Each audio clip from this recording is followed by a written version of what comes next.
Така, здравейте хора, аз съм Блейз, това е втори епизод от Казването моя сервер.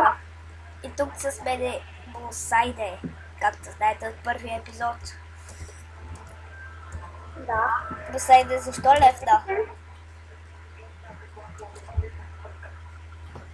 Босайде, Да.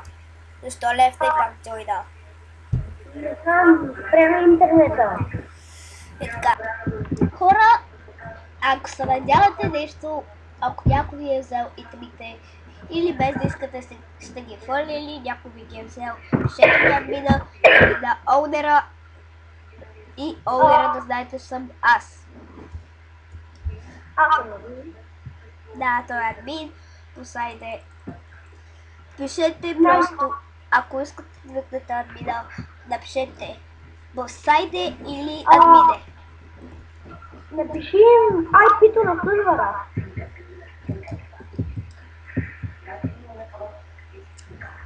Босайде, чуй.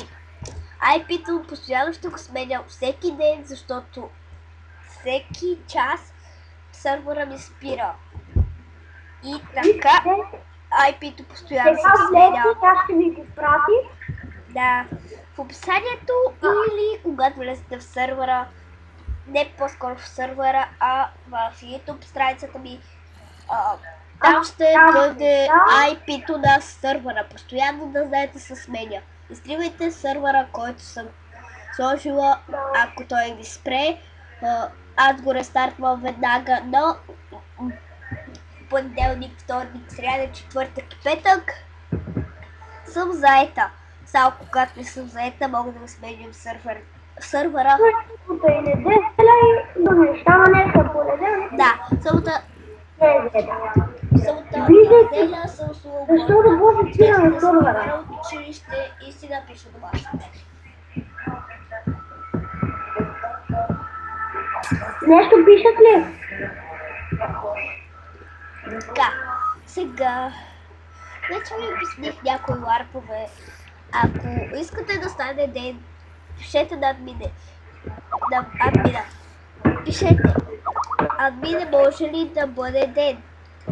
И админите трябва да напишат timeset 0. Ето така. Ако някой не знае.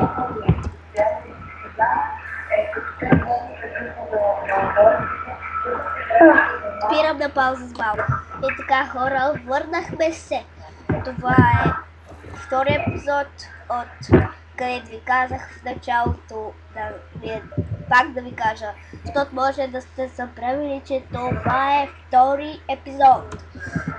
И надявам се клипа да ви е харесал, коментирайте, оценявайте.